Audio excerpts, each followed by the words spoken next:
Look at the little pom-pom on the tail. Oh, Beyonce!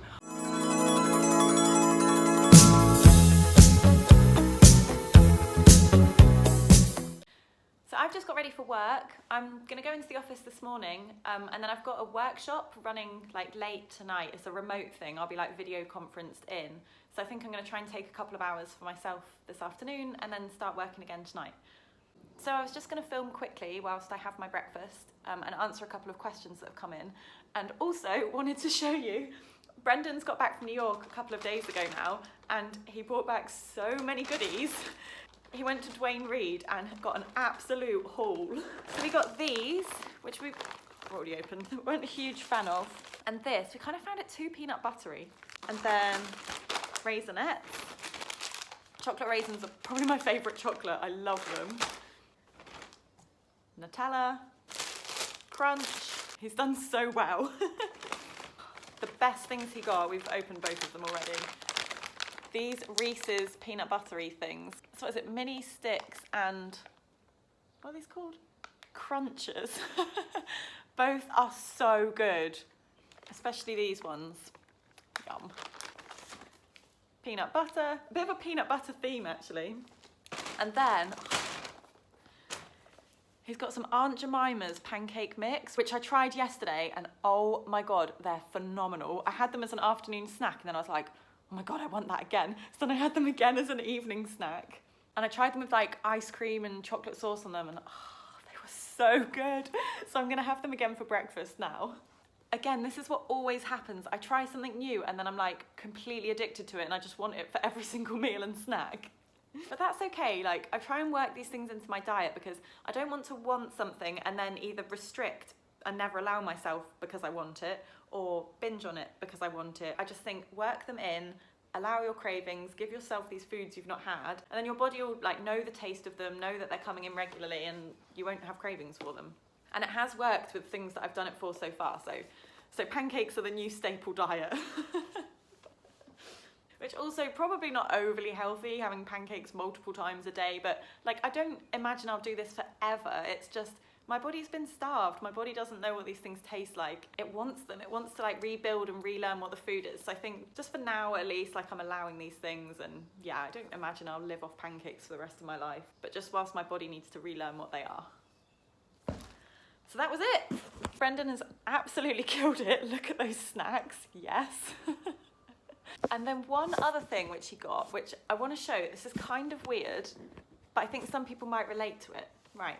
He got home and he had this water bottle with him, and I was like, oh my God, I was obsessed with this water bottle when I was in New York and when I was relapsing. And I like always wanted one to be in the fridge, to always have cold water, to always have it in this bottle. It wasn't even restriction or weight loss related, it was just an obsession. And I find when I'm low in weight or when I'm not eating properly, I just become overly obsessed on certain things and very like rigid and very routined. And if my water bottle wasn't in the fridge, or if it dented, or if it broke, I would have been really, really upset. And I point this out because I think rigidity and like routine and weird eating habits and stuff are very, very common with like restriction, not eating properly, and being a low weight. Whether it's like having to eat at certain times, off certain plates, cut your food up very small, separate all of your food, eat very, very slow or very, very fast, need to have your food at certain temperatures. There's a lot of things that we can like weirdly overly obsess on. And certainly when I was younger, my eating habits were the really, really bad one. And I was embarrassed to have anyone see me eat because I was obsessed with the temperature of food. So it always had to be heated up repeatedly or put in the freezer. I would separate foods a lot. So even like down to baked beans would end up in a pile of sauce, bean cases, and bean insides. I saw everything as separate foods, and it all had to be completely separated until it was in its individual bits. What the hell, like, and I was mortified. If people watched me eat like that, it was the most embarrassing thing. I also, and this one's disgusting, poured water on all of my food because I didn't want to chew. So even if it was like a sandwich, I'd pour water on it to turn it into a paste and then suck it. It was disgusting and embarrassing. Like, I didn't want people to watch me eat like that. And I think normalizing like eating habits is a big part of recovery. Because for me, like the goal is to eat freely, to not restrict, to not compensate, and to be able to just eat as other people eat. So I think these weird eating habits and like the rigidity and odd routines around like having a set water bottle they become like compulsions. It's almost like a greater force than you, like you have to do it. Like with my weird eating, as much as I was embarrassed for people to watch me eat like that, if I was, say, eating with my friends, I still would have poured water on my food because that was more important to me. It was such a compulsion, it was such like a force greater than me that even though it was mortifying, I couldn't stop, and I would do it in front of anybody. And so I think it's really important to challenge these things. Like it almost feels like indirect, like it's not your weight and it's not what you're eating, but it is part of it, is how you're eating. It's being sociable with food, it's normalizing food. Someone actually asked me if I either ate very, very quickly or very, very slowly, to either rush through my food or to savor all the flavors. Like you guys have seen me eat and I don't do either. Like I eat at a normal speed. I don't want to rush it down, like I enjoy the taste of it, but equally I don't want to drag it out for hours and hours because I've got other things to do in my day. I don't want to become completely obsessed and consumed with food. But I haven't always been like that, and there's two things really that have helped. One, I've had to force it. I've had to really challenge myself. As much as I'm compelled to pour water on my meal or separate things or eat off a certain plate or eat at a certain time, I've had to just say, no, I'm not doing it. I'm going to challenge it, which is obviously horrible and uncomfortable and you feel anxious and out of control, but you kind of have to force it a bit.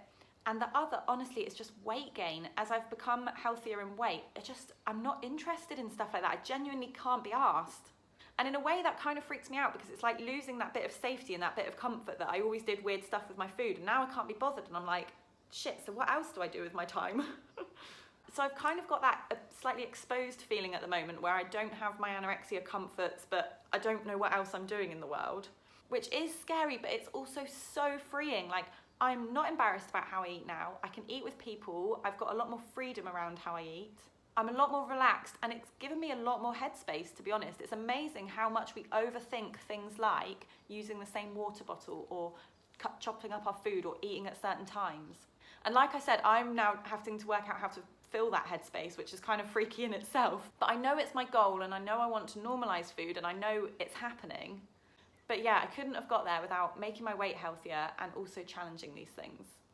And when I saw Bren had bought this water bottle, I genuinely got quite excited. I was like, oh my God, can I have it? But you know what? I think I'm actually going to throw it out because I don't need this in my life. I don't need weird, arbitrary controls. Like, that's an illusion of control. That's an illusion of a feel-good or something that's mine. Like, I don't need a specific water bottle or a water bottle rotation system in the fridge to be okay in my day or to be a good person or to be able to cope with my life. Like, if I stand back and look at it, it's odd.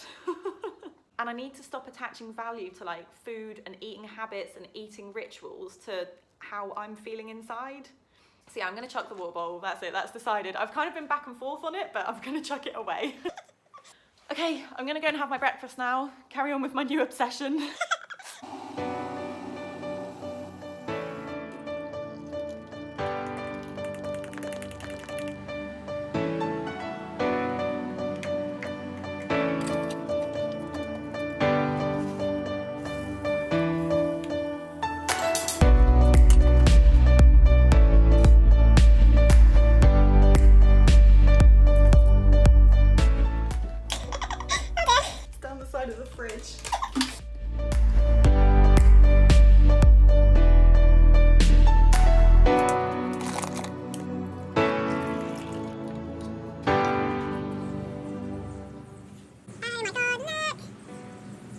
Literally, look at that masterpiece. I'm so proud of myself. I'd never made pancakes until yesterday, and well, this is my third lot now, but they're so easy with that packet. Also, look who I've got down here. Beyonce. How cute is she with her new haircut?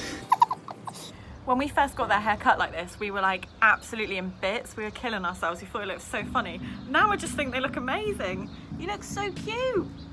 Look at the little pom-pom on the tail. Oh, Beyonce!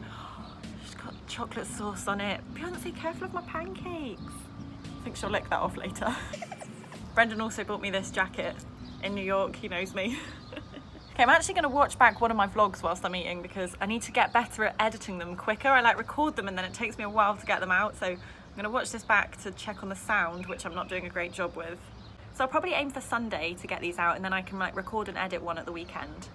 Okay.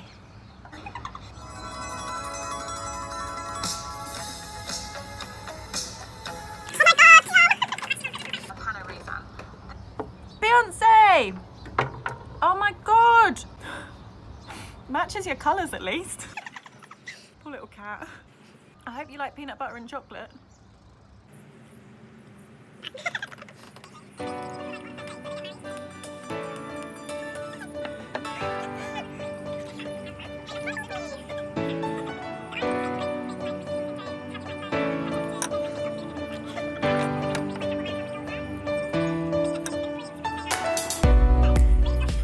I think I might have made them a bit too thick. They're quite like stodgy, but also love the stack, but it means the topping's only on the top one. So I've brought out some extra peanut butter.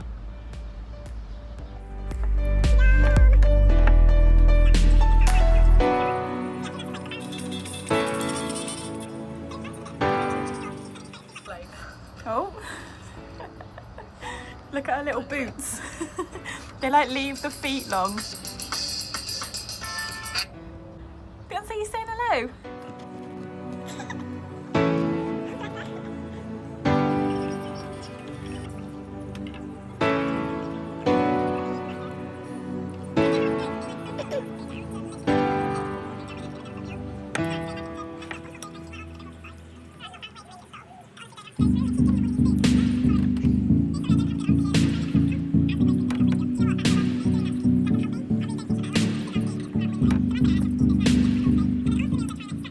I actually still have to remind myself now to like put different things on the fork together and not to keep it all separate. And again, all in an effort to like normalise my eating and not have to have things in certain places and no. That was actually really helpful for me to watch my own vlog back. It's crazy how much we need to like remind ourselves what we need to do. I feel like I'm quite clear in my recovery and like I do feel like I'm in a good place, but I still find it amazing how easily I can forget or how automatic anorexia's thoughts are. It's still kind of my default position to restrict, to separate foods, to want my special water bottle. I do still actively have to challenge it. And it's so weird because I feel like you'd make the decision to recover and that would be it. You just go off and recover, but it's so not like that. Like anorexia is so hardwired into our brains. And like the fears of food are so strong, fears of weight gain, distortions, rules, rituals, habits. There's an awful lot to relearn. So I feel like deciding you're going to get better is just one step. And then you constantly have to remind yourself and keep practicing it, keep challenging yourself. It is quite exhausting.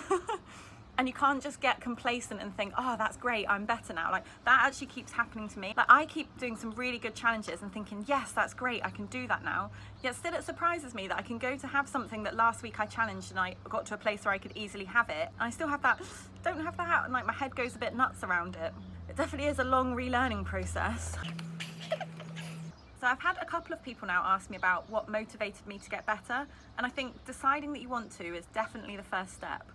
Which is crazy because eating disorders ruin our lives, yet there is still some comfort in it, some safety, some security. We're scared of what lies on the other side of illness, like what does recovery look like? What will we look like physically? Like, I get it, it is a difficult decision to make. And I think my turning point was probably about 10 years ago, to be honest, when I was 18. So I was turning 18, I was becoming an adult, and I had a younger brother and sister. And my brother's 3 years younger than me, and my sister's 6 years younger than me. And I was watching their lives and thinking, you guys are doing more with your lives than I am. They were like seeing friends more, growing up more, changing more, becoming more mature. And every year that passed for me was like a repeat of the last year. Maybe I'd get a little bit worse, maybe a little bit better, but I was still completely trapped into eating disorder, lifestyle, routines, thoughts. And I think I just started feeling left out. I was watching them and like, I was jealous of their lives and I thought, that's not right. I'm their older sister and they're overtaking me. I remember my brother and sister both had holidays coming up with school. James was going to Peru.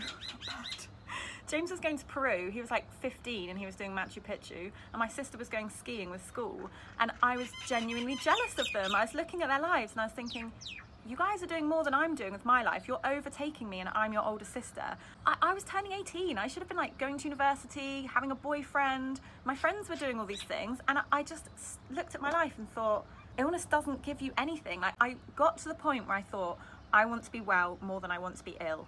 And that was my big turning point, I think.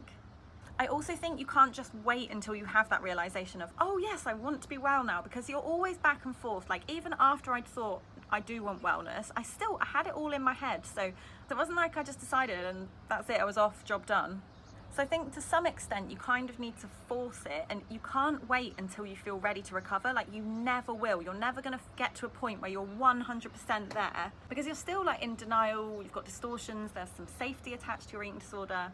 So to some extent, I think we just need to challenge these things and then realise our worst fears didn't come true, and it's not as scary as we built it up in our heads. A couple of things that my psychologist did to help me get there was to look at my life in like a year's time or 5 years' time and see it as me ill and see it as me well, and then think, which one of these do I actually want to be living? She also got me to correlate my happiness over the last however many years with my illness. And that was a great exercise for me to see that the times when I had been happy were when I'd been at a healthier place, like maybe weight restored and just out there in the world. And the times that I was most miserable was always when I was skinniest and most in the depths of my eating disorder. Which is funny, because we think, oh, it makes us happy. If I lose weight, I'll be happy. But if you step back, like, overall it doesn't give you that proper happiness inside, that happiness that you look back on in life and see as happiness. It gives you like immediate buzz, quick fix happiness, which I wouldn't really call happy. It's more of like a short-term relief. And she also got me to think about people who I respect in the world and who I'd admire and who I'd want to be like in my life.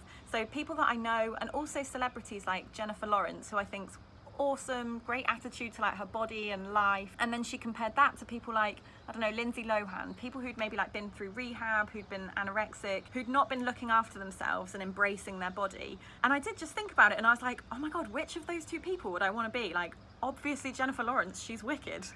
And all of this, I think, helps with your decision. If you're quite like ambivalent and trapped between like illness and health, I think looking at your life and thinking, what do you want your life to look like? Thinking about what you want to be as a person, for me, those really, really helped. But yeah, as I said, 18 was like a big turning point for me when I just thought, this has got to stop. And since then, I've had like periods of wellness kind of interspersed with periods of illness, and it is without a doubt the periods of wellness that are like my treasured memories, the times when I've built things in my life, the reason that I've got friends and a degree and a job. Like, illness has genuinely brought me nothing other than like a false sense of security and safety and a restricted tiny little world, to the point that I can cope with it when I can't cope with what's going on around me.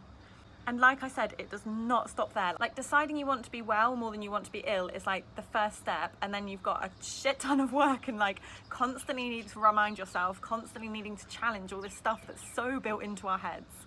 My psychologist has a brilliant analogy for this around how anorexia is so built into our brains and into our neural pathways. So she describes our eating disorder brain and like our thinking patterns as a sledge path going down a hill. So every single day this sledge is going down this path that it's made in the snow. So it's a really well-defined route. Oops.